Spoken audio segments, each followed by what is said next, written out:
And why do they need a medium?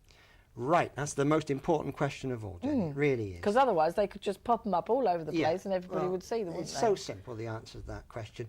Why do you need a microscope to see microbes? Because microbes are beyond our five physical senses. And why do you need a television set to see a television programme? programme? And the television set is a medium. Now, you've got to work on a much higher frequency if you're going to contact people in the invisible part of the universe.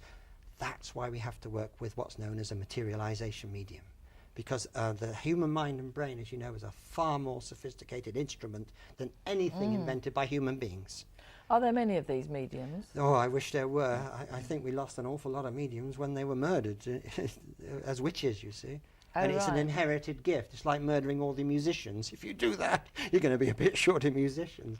So you must come across a materialisation medium for science, because you can get them in the physics laboratory and do these repeatable experiments. And as soon as I witnessed this wonderful medium, Rita Gould, I was very angry because she'd been demonstrating for about 2 years to spiritualists. And they had been treating it like going to the bingo instead of the greatest scientific breakthrough in history, for goodness. It's like anything though, isn't it? It's like television, it's like telephones, it's like radios. I mean, if you think back, how would we be without all these things now? But we take them for granted. So I realised how important this was. So I got a professor of astrophysics, Professor Archie Roy from Glasgow University, to take it out of my hands, because I'm not a qualified scientist. You've got to have top qualified scientists doing this. Oh, absolutely. If you're ever going to convince people, you've otherwise they'd be crucified by the professional skeptics, you see. So Professor Archie Roy, to his credit, came all the way from Glasgow University to see me in Bristol. And because I sent him my report, because I wrote a scientific report when I witnessed it. And he took it out of my hands, thank goodness.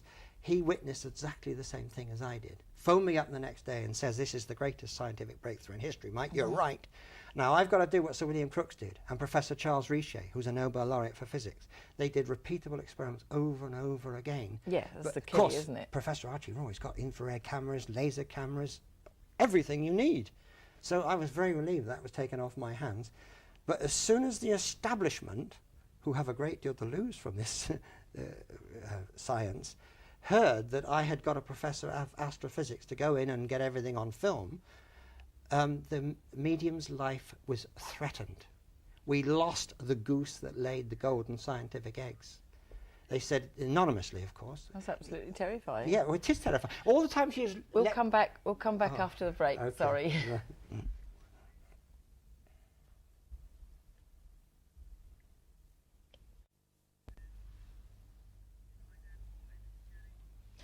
Welcome back. Now, Michael, we were just getting into some interesting stuff there. So what you need to do, if I get it rightly, what you say you can do is, if you can get some scientists with all their equipment which in I did. a room. I got Professor Archie Roy. Yeah, but aren't you going to have to do this again now? I'm afraid you so. say repeatable, but we didn't finish it, did we? repeatable. As soon as the establishment, who have a great deal to lose from this, heard that I'd got an astrophysicist to go in with the cameras, and it was the medium was no longer demonstrating to spiritualists, because all the time she was doing that, she was harmless. But she wasn't harmless once the scientists were going to go in with the cameras. They said, if you go ahead with these experiments with Professor Archie Roy, we'll not only kill you, we'll kill your family. People told her that. And of course these mediums know the history of this mediumship, and the last great medium we had in England was Helen Duncan. She was murdered, in inverted commas, in 1956. She was killed by a police raid. So you've lost your mediums, you've lost your television set. So what do you do now? Well, because now, you know, you have to do it again to prove it again, don't you? I think it was all meant, actually. 1983 this was. If we'd have broken through then, it would have gone off half-cocked, Jenny, because we didn't have the mathematics I was telling you about. Right. That's come through now. Professor Pearson. Not Professor Pearson. Ronald Pearson from Bath, ex-Bath University and Liverpool University. He's the man who's discovered the so-called next world, the etheric world, the spirit world, if you like. We don't want to alienate the religionists. We're proving that they're right. I mean, this is the funny thing about it, really, in a way, because I know that 75% of the world believe in reincarnation, therefore they believe in life after death, obviously, and out of the 25% left, a large proportion of them must be believing in. But they're right. We have a soul that separates from the physical body. We just can't see and sense it. So they all should be very happy. They should be very pleased, because a lot of what Jesus was Because, reported to have said is right. I know myself that because I believe that we go on after death, I think, you know, how we go on is perhaps a little bit open to interpretation, and we won't know till we get there, like you said. Well, we ask the questions. I'll talk about the hearsay if you like. I fired in all the questions like to you the said chap next to me. With the reincarnation, yes. he said he didn't know. No, so I'm quite happy about that. If he doesn't know, I'm fair enough. I'm getting it straight from the horse's mouth. But what I'm getting at is, it doesn't really matter what happens afterwards in a sense, because people, if you could take away the fear of death, that's right, then people would be a great deal happier. And I've had that surgically removed from me. When you take part in these experiments, I'm sure all the mystery and magic goes straight out of the window. My dead father fully materialised in front of me, came with his earthly smells, heavy smoker, heavy drinker. And the first time I went there, I went twice. The first time they said to me, the people from the next word, "Oh, you're coming back next week, Mike, with your mother. Is there anybody over here you'd like us to get?" And I said, "Oh, I'd love you to get my father if you could." And they said, "If he's over here, we'll try and dig him out." It's so natural, you see. I've been at mystery and magic goes. And the following week, my dad fully materialised. So, I mean, did you ask them, do they live in houses or Yes, we all these questions have been asked, because these are the questions people are going to... I mean, the most important thing is, because we've had children materialising and being reunited with their parents. I mean, can you think of anything worse than losing a child? No. So the happiness that this has brought to people, we've had children materialising, and a little boy of 9 materialised, and he says, "Would you get hold of my mum and dad? Here's their phone number." And we've had them reunited with their parents. And one of this little boy of 9, I said to him, "Russell, are you stuck at 9 in the next world?" He said, "No, Mike, we have different laws of physics. We can make our etheric bodies young or old.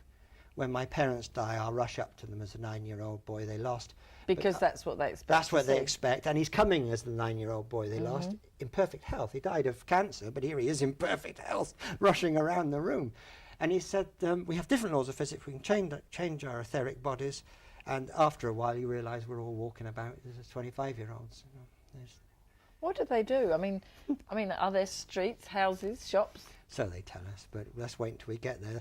I'm crazy on sport, cricket, rugby and golf. And I said to the chap next to me, us sportsmen can't imagine a place without our sport. Do we play cricket in the next world? He says, "Mike, what makes you think we don't play cricket? Of course we do. But you'll have to wait until you get here to find out what it's like." It kind of sounds exactly like here. It does. It sounds very similar. A lot of people who have died say they don't get a shock, you see, because it's so very similar to start with. But they certainly got different laws, and it looks like the mind is king there. You can because think things. we must, for it to be a good thing, to live after death, it must be. We must progress. Well, the vast majority, as you know, are nice people, and they all progress to the same place. But if you've left the bomb in a crowded pub, so they tell us, you ain't going to be mixing with normal, decent people. You go on a different wavelength. Oh, I see. And that makes sense to me. I mean, so, like, to put it bluntly, I'm not trying to be funny, but some people would be like a television set, and some people might be like a radio signal, rather, a television signal and a radio signal, and they wouldn't actually mix. Yes, that's right. Yeah, They'd be on a different frequency. The vast majority have gone through life doing the right thing, and they're all together in the next. Do you think all the bad people go to Channel 5? I shouldn't say that, should I? It was a joke. I don't get Channel 5. I'm sure it's lovely. Anyway, it's nothing to be frightened of about dying. That's a jokey way of putting it. Yes. One frequency might be BBC One. That's right. And all the nice people go to Taunton. They're all different television. levels, apparently, and you progress. And I reckon about this reincarnation, only a little bit of you is plugged into the physical spacesuit there. Our parents make a physical spacesuit, and then somebody from the invisible part of the universe plugs into that spacesuit. Right. But only a little bit of you is plugged in. The greater half of you, I reckon, Jenny, is in the etheric world. Yeah, that makes your a lot of sense, actually. That makes a lot of sense. I reckon your conscience is a higher part of you in the etheric world. It's not an outside agency.